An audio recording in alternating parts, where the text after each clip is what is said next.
యమదీపాన్ని ఎప్పుడు వెలిగించాలి? యమదీపానికి ఎన్ని ఒత్తులు వేసి వెలిగించాలి? ఏ రోజు నుంచి ప్రారంభించాలి? యమదీపాన్ని ఎక్కడ పెట్టాలి? అలాగే యమదీపం కొండెక్కిన తర్వాత ఉప్పుని, పూలని ఏం చేయాలనే విషయం గురించి ఈరోజు వీడియోలో మనం తెలుసుకుందాం. వీడియోని ఎక్కడా స్కిప్ చేయకుండా పూర్తిగా చూడండి. అప్పుడే మీకు చక్కగా అర్థమవుతుంది. యమదీపాన్ని ఎప్పుడూ ఇంట్లో వెలిగించకూడదు. యమదీపాన్ని ఖచ్చితంగా బయట మాత్రమే వెలిగించాలి. యమదీపాన్ని వెలిగించడానికి ముందుగా ఇంట్లో లక్ష్మీ అమ్మవారికి పూజ చేసిన తర్వాత ఇంటి ఆరుబయట అంటే ఇంటి సింహద్వారం పక్కన యమదీపాన్ని వెలిగించాలి. మనకి, మన ఇంట్లో వాళ్ళకి ఎలాంటి అనారోగ్య సమస్యలు రాకుండా, అపమృత్యు దోషాలు తొలగిపోవడానికి యముడి కోసం వెలిగించే ఈ దీపం అస్సలు ఇంట్లో వెలిగించకూడదు. ఇంటి సింహద్వారానికి బయటి భాగంలో దక్షిణం వైపు యమదీపాన్ని వెలిగించాలి. కనుక ఆ ప్లేస్ని శుభ్రంగా ఊడ్చి తుడవాలి. మీకు ఆవు పేడ అందుబాటులో ఉంటే ఆవు పేడతో అలకండి, లేదా జాజు అందుబాటులో ఉంటే యమదీపం పెట్టే ప్లేస్ని జాజుతో చక్కగా అలకండి. ఆవు పేడ, జాజు మీ దగ్గర లేకుంటే కొంచెం పొడి పసుపులో కొన్ని నీళ్లను కలిపి ఆ పసుపు పేస్టుతో యమదీపం వెలిగించాలనుకున్న ప్లేస్లో ప్రమిద మందం అలకాలి. ఆ తర్వాత బియ్యపిండితో కుబేర ముగ్గును వేయాలి. ఈ యమదీపాన్ని ఎప్పుడు వెలిగించాలి అంటే దీపావళికి ముందు ధనత్రయోదశి ఎప్పుడైతే వస్తుందో ఆ ధనత్రయోదశి రోజు నుండి ఈ యమదీపాన్ని వెలిగించి కార్తీక మాసం నెల రోజుల పాటు కూడా ఈ యమదీపాన్ని ఇంటి బయట వెలిగించవచ్చు. నెల రోజులు యమదీపం వెలిగించలేని వారు ధనత్రయోదశి రోజున కానీ దీపావళి రోజు అయినా ఈ యమదీపాన్ని వెలిగించవచ్చు. చీకటి పడిన తర్వాత యముడి కోసం పెట్టే దీపాన్ని యమదీపం అంటారు. ధనత్రయోదశి రోజు నుండి యమదీపం పెట్టడం మొదలవుతుంది. ఎందుకంటే ఇంట్లో ఉండే అందరికీ అపమృత్యు దోషాలు లేకుండా ఉండాలి అంటే యముడు చల్లగా చూడాలని పెడతాం. అనారోగ్య సమస్యలు లేకుండా, అపమృత్యు దోషాలు లేకుండా ఉండాలి అంటే యముడి అనుగ్రహం ఉండాలి. కనుక ధనత్రయోదశి రోజు చీకటి పడిన తర్వాత చేసే పూజ యముణ్ణి పూజించడం.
బియ్యపిండితో కుబేర ముగ్గును వేసి ఆ కుబేర ముగ్గును పసుపు కుంకుమలతో అలంకరించుకోవాలి.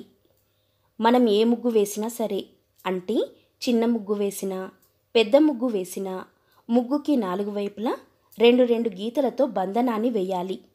అప్పుడే అది ఐశ్వర్య ముగ్గుగా మారుతుంది. ఇలా కుబేర ముగ్గు వేసిన తర్వాత స్టీల్ ప్లేట్ కాకుండా రాగి ప్లేట్ అయినా, ఇత్తడి ప్లేట్ అయినా తీసుకోవాలి. మీ దగ్గర ఇత్తడి, రాగి ప్లేటు లేకుంటే అరిటాకునైనా తీసుకోవచ్చు. ఈ ప్లేట్కి గంధం కుంకుమతో బొట్టును పెట్టి ఈ ప్లేట్ని కుబేర ముగ్గు మీద పెట్టాలి.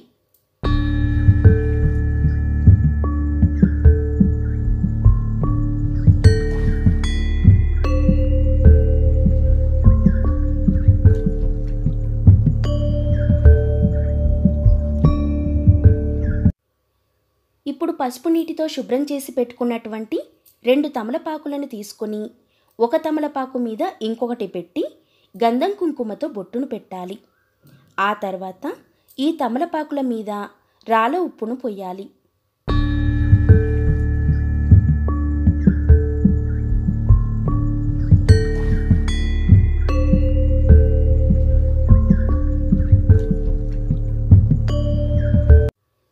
ఇప్పుడు 2 మట్టి ప్రమిదలను తీసుకోవాలి.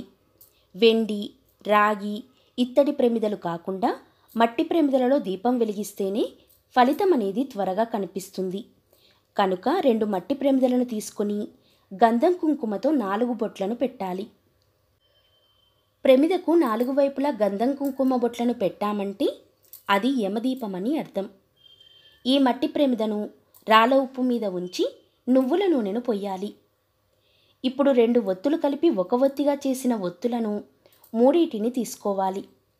ఒక ఒత్తిని యమస్థానమైన దక్షిణం వైపు చూసే విధంగా, రెండవ ఒత్తి తూర్పు వైపు చూసే విధంగా, మూడవ ఒత్తి ఉత్తరం వైపు చూసే విధంగా ఒత్తులను వేసి ఏకహారతితో అయినా లేదా అగరబత్తితోనైనా దీపాన్ని వెలిగించాలి. ఈ యమదీపాన్ని పూలతో అలంకరించి బెల్లమైన పటిక బెల్లానైనా నైవేద్యంగా పెట్టాలి. యమధర్మరాజును తలుచుకుంటూ ఇంట్లో ఉండే అందరికీ ఆయురారోగ్యాలు కలగాలని, అపమృత్యు దోషాలు తొలగిపోయేలా చేయమని మనసారా కోరుకోవాలి. యమదీపం విషయంలో మనం ఖచ్చితంగా గుర్తుంచుకోవాల్సింది ఏంటంటే, ఎట్టి పరిస్థితులలో కూడా యమదీపాన్ని ఇంట్లో వెలిగించకూడదు. ఇంటి బయట మాత్రమే ఈ యమదీపాన్ని వెలిగించాలి. యమదీపం వెలిగించిన రోజు ఇంట్లోని వారెవరూ మాంసాహారం తినకూడదు, అంటే నాన్ వెజ్ తినకూడదు. మట్టి ప్రమిదలో వెలిగించిన 3 దీపాలు, ఒక దీపం యమస్థానమైనటువంటి దక్షిణం వైపు చూసే విధంగా, రెండవ దీపం తూర్పు వైపు చూసే విధంగా, మూడవ దీపం ఉత్తరం వైపు చూసే విధంగా వెలిగించాలి. యమదీపం వెలిగించినన్ని రోజులు ఇంట్లోని వాళ్ళు గొడవ పడకుండా, నాన్ వెజ్ తినకుండా శుచిగా ఇల్లు శుభ్రంగా ఉండే విధంగా చూసుకోవాలి. యమదీపపు ప్రమిదకు 4 బొట్లను మాత్రమే పెట్టాలి. ఇక యమదీపం కొండెక్కిన తర్వాత తమలపాకులను చెట్ల మొదలలో వేయాలి. మట్టి ప్రమిదలను శుభ్రంగా కడిగి మళ్ళీ ఆ మట్టి ప్రమిదలలోనే యమదీపం వెలిగించవచ్చు. రాళ్ళ ఉప్పుని నీళ్ళల్లో కలిపి చెట్ల మొదలలో అయినా లేదా పారే నీటిలో అయినా పారబోయాలి. మనం ఇక్కడ కుబేర ముగ్గుని వేశాం కనుక ముగ్గుని చీపురుతో కాకుండా ముందుగా ఒక క్లాత్తో ముగ్గును తూర్చి ఆ తర్వాత క్లాత్ని తడిపి కుబేర ముగ్గును వేసిన ప్రాంతాన్ని శుభ్రంగా క్లాత్తో తుడవాలి. ఈ ధనత్రయోదశి యమధర్మరాజుకి చాలా ఇష్టమైన రోజు. ఈరోజు యముణ్ణి పూజించి దీపం వెలిగించడం వలన అపమృత్యు దోషాలు తొలగి నరకలోక ప్రాప్తి లేకుండా చేస్తారు. ఈ యమదీపం విశిష్టతను తెలియజేసి ఒక కథ కూడా ఉంది. ఆ కథని ఇప్పుడు మనం తెలుసుకుందాం. పూర్వకాలంలో హేమరాజు అనే మహారాజు ఉండేవాడు. ఆ మహారాజు కొడుకు సులోచనుడు. సులోచనుడి జాతకం ప్రకారం వివాహమైన 4వ రోజున మృత్యుగండం ఉందని జ్యోతిష్య పండితులు చెబుతారు. సులోచనుడు పెరిగి పెద్దవాడవుతాడు. వివాహ వయసు రానే వచ్చింది. విధిగా వివాహం చేశారు. వివాహమైన 4వ రోజు రానే వచ్చింది. ఆ రోజు చాలా బాధతో తన కొడుకుని యమధర్మరాజు తీసుకువెళ్తాడని ఎంతగానో బాధపడతాడు మహారాజు. ఈ విషయం తెలుసుకున్న సులోచనుడి భార్య తనకు ఏమీ తెలియకున్నా ఎవరో చెప్పిన అనుభవంతోటి, పెద్దలు చెప్పిన సలహా మేరకు తన నగలన్నీ తీసి భక్తి శ్రద్ధలతో అమ్మవారిని అలంకరించి లక్ష్మీ పూజ చేసి యమదీపం గుమ్మం ముందు వెలిగించింది. తన భర్తకున్న మృత్యుదోషం ప్రకారం మృత్యుగడియల్లో యమధర్మరాజు సర్పరూపంలో వచ్చాడు. ఆ సర్పరూపంలో వచ్చిన యమధర్మరాజు గుమ్మంలో అడుగుపెట్టగానే యువరాన్ని భక్తి శ్రద్ధలతో చేసిన లక్ష్మీదేవి అలంకరణ, యమదీపం పెట్టడం వలన లక్ష్మీ అమ్మవారి అనుగ్రహంతోటి అమ్మకి అలంకరించిన బంగారు నగల కాంతిని చూసి తన్మయత్వంలో మైమరిచిపోయాడు యముడు. ఈ లోపల సులోచనుడి మృత్యుగండం సమయం దాటిపోయింది. సులోచనుడికి మృత్యుదోషం తొలగిపోయింది. అప్పటి నుండి యమప్రీత్యర్థం గుమ్మం బయట ముగ్గు వేసి యమదీపం వెలిగించి పూజించడం ఆనవాయితీగా వస్తుంది.